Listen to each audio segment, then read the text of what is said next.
Hello,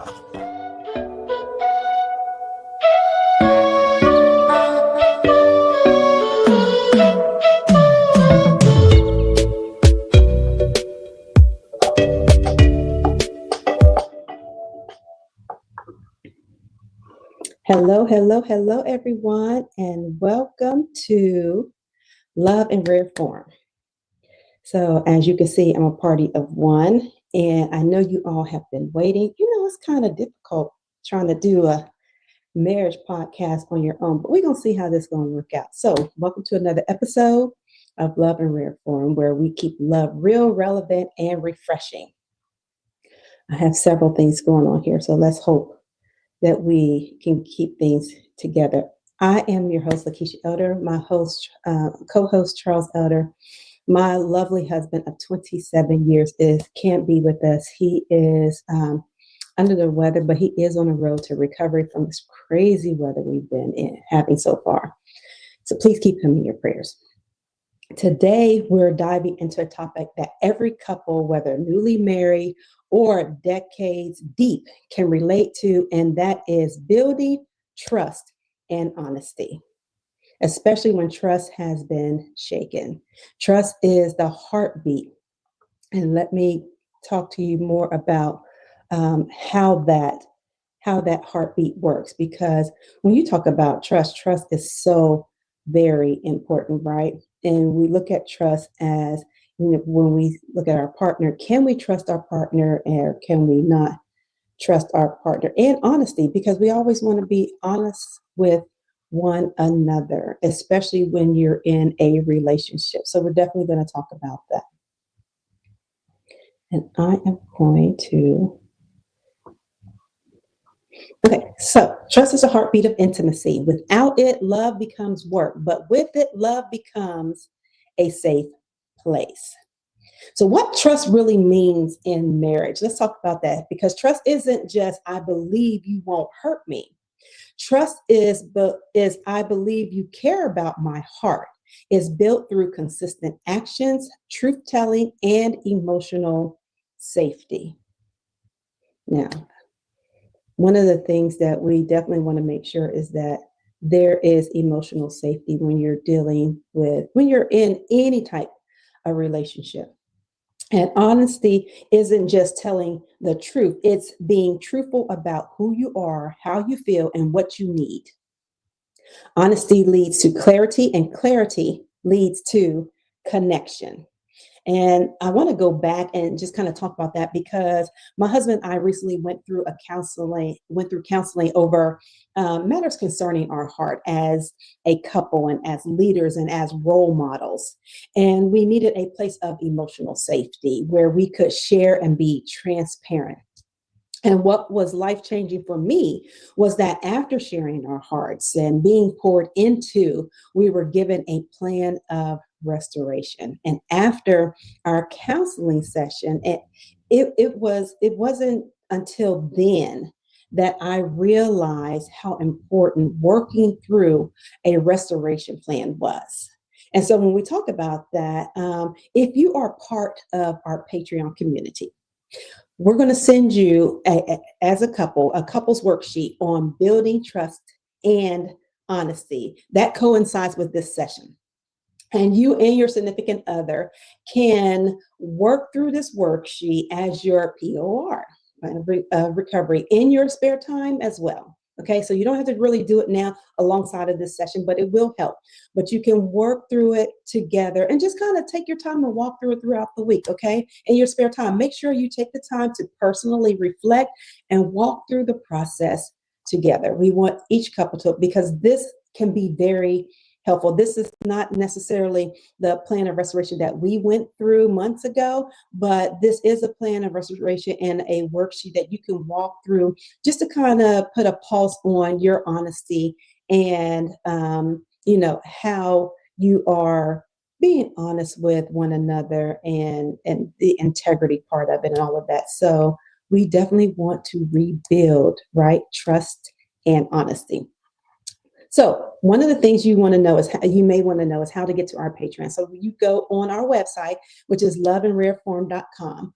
On our homepage, you're going to scroll down towards the middle, And then you're going to click on join our Patreon community hyperlink. Okay, from there you can join our free or membership community. Okay, and you will get the website, the worksheet. We will be downloading the worksheet if it's not already on there. It may be, but it may not be. So we have some people working behind the scenes with us. Rebuilding trust after betrayal. So let's talk about that, because betrayal can be huge. Betrayal is big when you're talking about in a relationship. It doesn't always mean infidelity. Betrayal can be hidden spending, broken promises. Okay, let me explain something to y'all. My husband is somewhere online, I'm sure, watching. And he may chime in. I just never know. So if y'all see someone chiming in, that might be him. Okay, so betrayal can be hidden spending, broken promises, emotional disconnect, secrets, and not protecting your spouse's heart. Not protecting your spouse's heart. That is another huge one. Okay, betrayal breaks trust because it breaks expectations. But here's the hope. Trust can be rebuilt. It just requires intentional actions. It really does. It requires intentional actions, because if you're not intentional about building or rebuilding the trust, then there becomes a problem. And there's my husband chiming in. Absolutely, he says. You have to be intentional about rebuilding trust, because if you're not, then what you're saying is you're okay with the relationship and being damaged. And you don't ever want to be okay with your relationship being damaged. You always want to build that trust. You always want to stay connected. You always want to be, striving for having a better relationship and working towards whatever challenges your relationship has. So here are some steps to rebuilding trust after betrayal. One, you want to acknowledge the truth.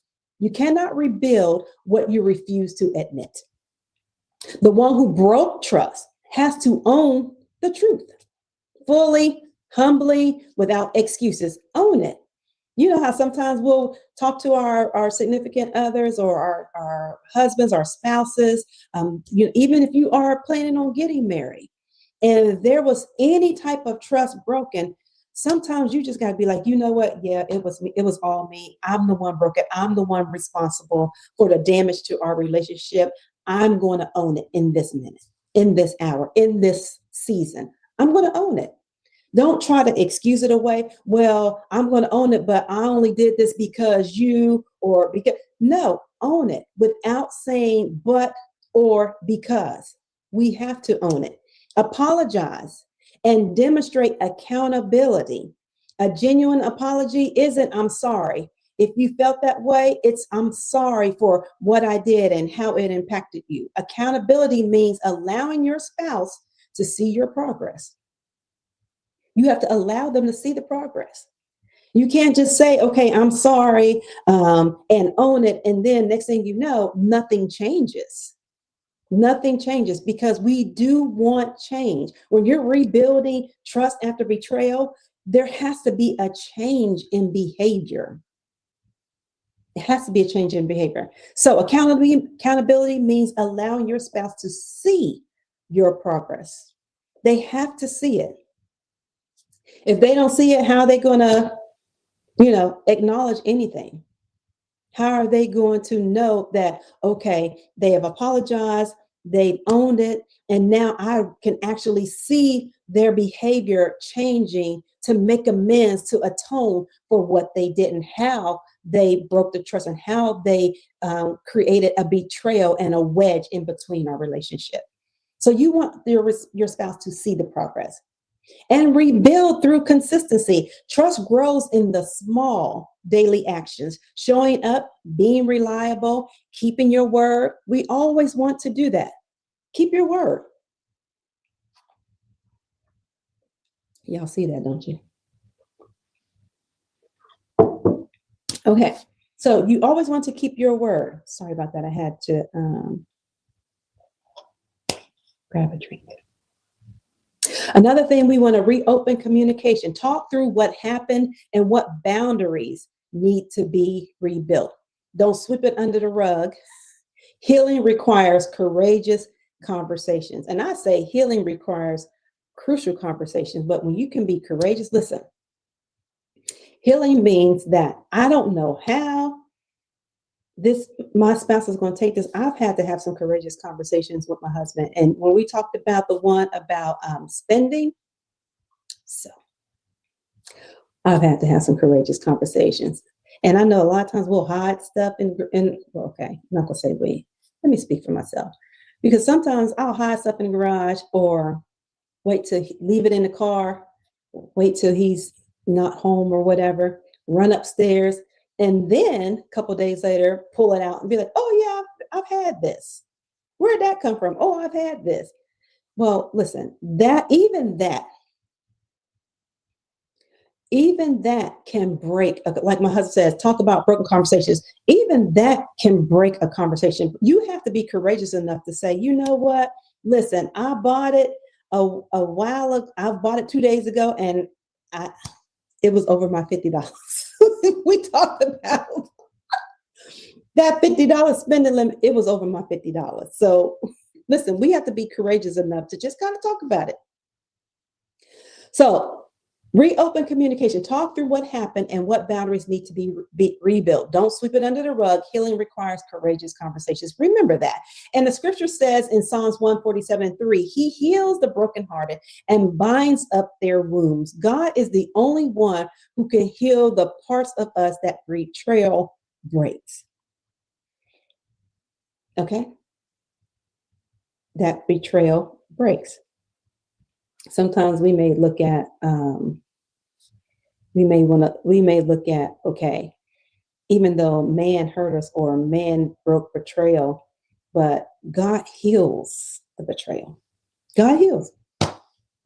We got to look for God. Like we can't look for man to heal us. They can aid in our healing. And we can ask God to aid us in healing someone whom we've betrayed. But ultimately, God does the healing. And that means that when you've been betrayed and when something building, when that trust and that honesty and all of that has been broken, we've got to say, God, listen, I'm surrendering this to you, and you have got to heal. You've got to heal. You've got to do the healing. Now let's talk about the importance of transparency, because transparency in marriage means nothing is hidden. Your heart, your thoughts, your intentions, your frustrations, your struggles, nothing is hidden. And believe you me, there's going to be because I'm the type of person where I don't hide any, like my husband, listen, the good, the bad, and the ugly. Nothing's hidden. Like, here it is. This is how I feel. These are my thoughts. I wanted to do that, but I didn't. These were my intentions. These are my frustrations. This is what I'm struggling with. We can be vulnerable. Transparency is huge. When you can be transparent with your spouse and say, listen, this is what I'm struggling with. I'm not exactly there like I want to be. This is where I'm vulnerable at. And I wish I had it all together, but I don't. Help me, help me get there. Pray with me so that I can get there. And that's where that prayer comes in, where you can just lock in and be like, listen, we're going to pray. My husband had to pray me through some things many a days, and vice versa. Because when you're truly transparent with your significant other, transparency is huge. Transparency makes a difference. Prayer is the key. Prayer is the key. Transparency doesn't mean oversharing everything in the moment. It means nothing is off limits. Nothing is secret, and nothing is intentionally withheld that could impact your spouse. I don't intentionally withhold something that may impact my husband. For me and for him, we don't have that luxury. If there is something that I feel like I can't tell you, then that's a problem. If there's something that he feels that maybe he can't tell me, then that's a problem. So we don't withhold anything. Now, we may not say something right then and there, but if we know that something may come up or that, may come up sooner, then yes, absolutely. We're gonna be, hey, you know what? Whether we're in the car on our way home, hey, such and such, I had made this decision, or something happened, or I talked to the kids, or whatever have you. This happened at work, or I was approached in a grocery store, whatever have you. We talk about those things because one thing we don't want to do is hide anything, but we always want to be transparent. Transparent in the now, transparent at all times. We have to be. Okay? Transparency is always making sure that you're intentional about sharing, not withholding, but sharing. And here are some ways to practice transparency. You want to share what you're feeling in real time. Share what you're feeling. Don't wait until frustration becomes resentment. Share what you're feeling in real time. And what you want to do is, even if it's real time and you feel like it may come out the wrong way, be like, hey, listen, I need to share something with you. It may come out wrong, so just bear with me, or take a step back and come back to it. But share what you're feeling in real time. Don't wait until frustration becomes resentment. Communicate. Second one is communicate expectations clearly. Don't assume your spouse should know. You should know this. I remember telling my husband, you should know this. Like, you should know me. And I assumed he knew. I assumed that he knew how I felt. I assumed he knew my frustrations. I assumed that he knew what I was struggling with. I assumed, the intentions, the thoughts, and vice versa. And so when you have that great communication, and when you can have those conversations that are, courageous and caring and loving, hey, you know what? I automatically assume, and that's what you say. Listen, babe, listen, I automatically assume this. Maybe I got it wrong. What really did you mean? What's happened? Okay. And invite your spouse into your world. Some people say it's my world, they're just a visitor. Well, it's our world together. Invite them. Your wins, your worries, your temptations, your goals, invite them in. My husband and I, we share all of our wins. We share all of our worries and our temptations and our goals. And, with grandchildren and children and parents, we share those. His wins and my wins. My wins are his wins. Whatever he wants to be, I remember when he was going to school, getting his master's. When I was going to school, getting my master's is his master's. His master's is my master's. His, even though he did the work, but we created an atmosphere together to where he can achieve and I can achieve so much. And when you create an atmosphere and that trust and that honesty is there amongst each other, listen, and you're transparent, be like, listen, I'm trying to do this, but I really can't get to this goal unless I have X, Y, and Z. And so this is where I need you to kick in and do X, Y, and Z and help me out. And so celebrate those wins, because our wins are joint. They're never separate. His win is never his win alone. We are one flesh. So my wins are never my wins. My worries are never my worries alone. Fourth, be honest about intentions. Transparency builds trust because it removes the guesswork. Remove the guesswork. My husband says assumptions lead to distractions from transparent truth. Absolutely. We want to get rid of all the distractions, because if we can't have true transparency, then why are we here? Why are we in a relationship? All relationships have to have some level of true transparency. Now, when we talk about how couples can strengthen trust daily, let's talk about that, because these are habits that couples can practice. And these are things that my husband and I, we practice all the time. Okay. So one of the things is pray together. Very, very important. Check in emotionally. I don't care if it's every day. Check in with your spouse, your significant other, that one you love.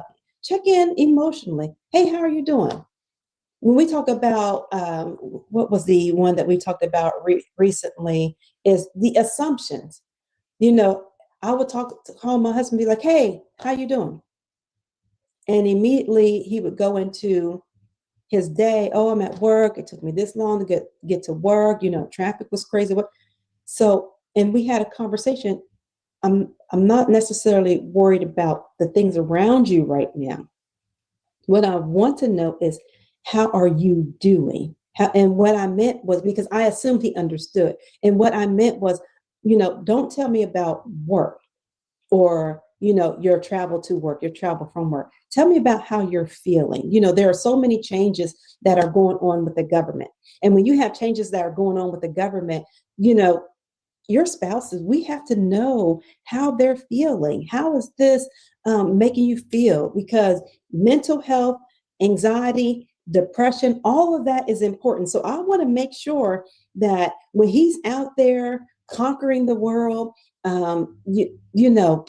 at work and doing what he has to do to take care of our home, take care of our family, taking care of our, making sure we have the proper economic status to take care of home and all the things that we have. I want to make sure that he's okay, that he is mentally sound. So I want to check on, I want to make sure his emotions are intact. Now, there are some things that may worry him, because he loves on people. He loves to help people in his fullest capacity. And so that's what he does. So check on each other emotionally. Share daily highlights and challenges. If that is a challenge, sometimes I'll wait for him to come on. Hey, now I want to know how was work like. And he'll say, oh, traffic was crazy. It was backed up. There was another accident, had to take the back way home, or vice versa. Highway was crazy. And living in North Carolina, the highway gets crazy. It's always an accident. And then what's your highlights? And if you are married to someone, or if you know someone, and here's a little trick that I found out. When you're talking about daily highlights, because if you have someone or in your family or around you who has a hard time with sharing daily highlights, here's one of the things that you can ask them, because this is what I do. I'll say, hey, start out with good morning, good afternoon, or good evening, or hello, hey, tell me what's good. And immediately in their mind, they'll stop coming into a conversation with all the negative. They'll stop and reflect, let me see what's good. Try it. Tell me what's good. So share your daily highlights and challenges. Keep your word. If you say what you're going to say, do what you say you're going to do. I'm trying to tell you, keep your word. If you don't do nothing else, keep your word. That is so important. Spend intentional time together. Because when you spend intentional time together, that tells your spouse, your significant other, that, hey, listen, you matter to me. You matter. I'm going to shut the whole world off, and it's just going to be me and you. And those are the most precious moments that you can have with your spouse, is when you have that intentional time together. Be open about phone, finances, and boundaries. Okay, so let me say this again. Be open about phone, finances, and boundaries. When you listen, because my husband and here's one of the things. My husband and I, we choose not to go through each other's phone. That's just where our trust level is.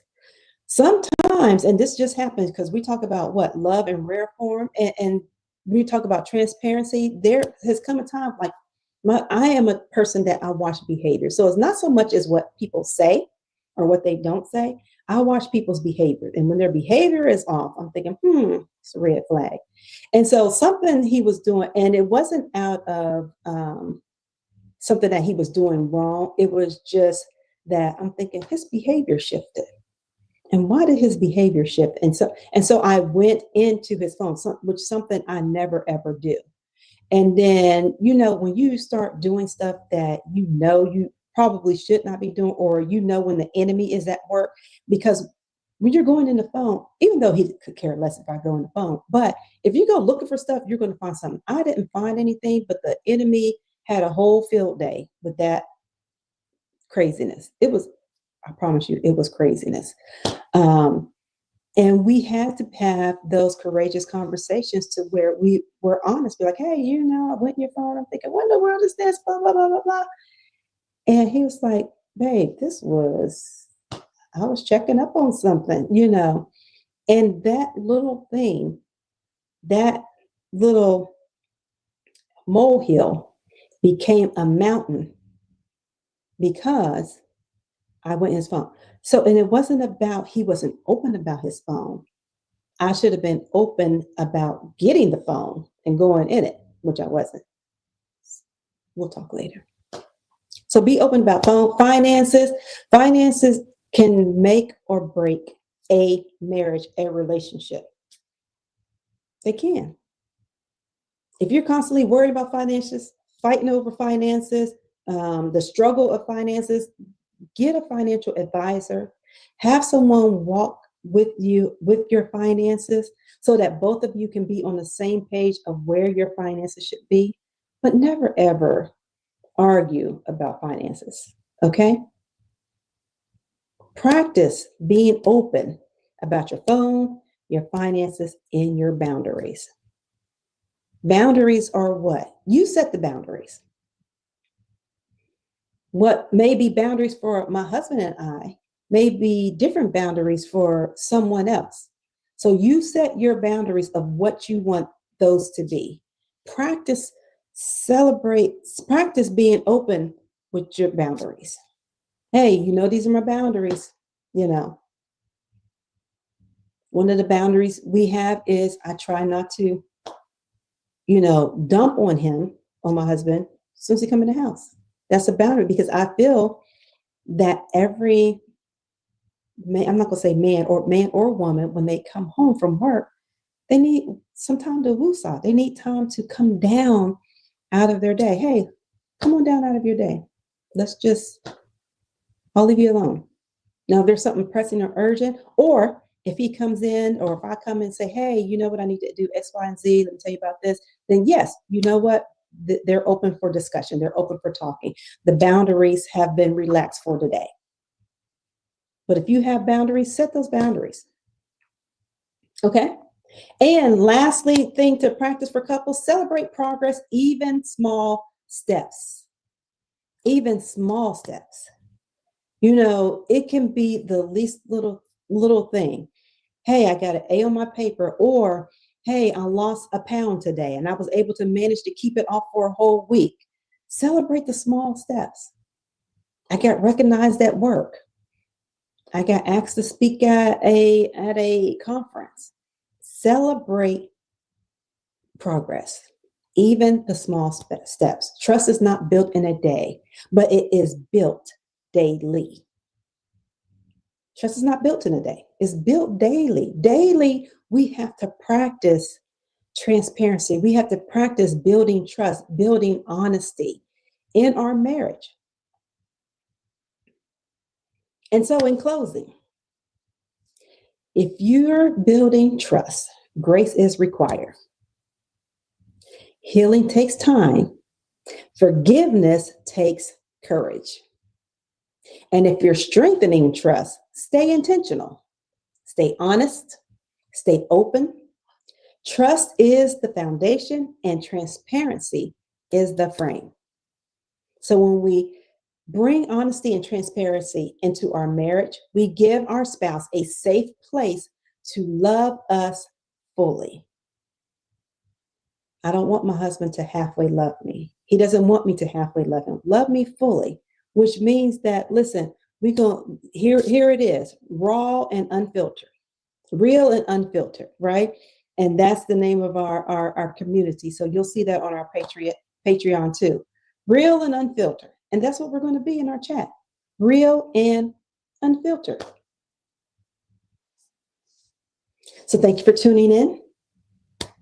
In today's episode of Love and Rare Form, make sure you follow us, share, and join the Love and Rare Form community. And remember, your marriage can thrive not because it's perfect, but because it's purpose. We'll see you next time, and we thank you for watching Love and Rare Form.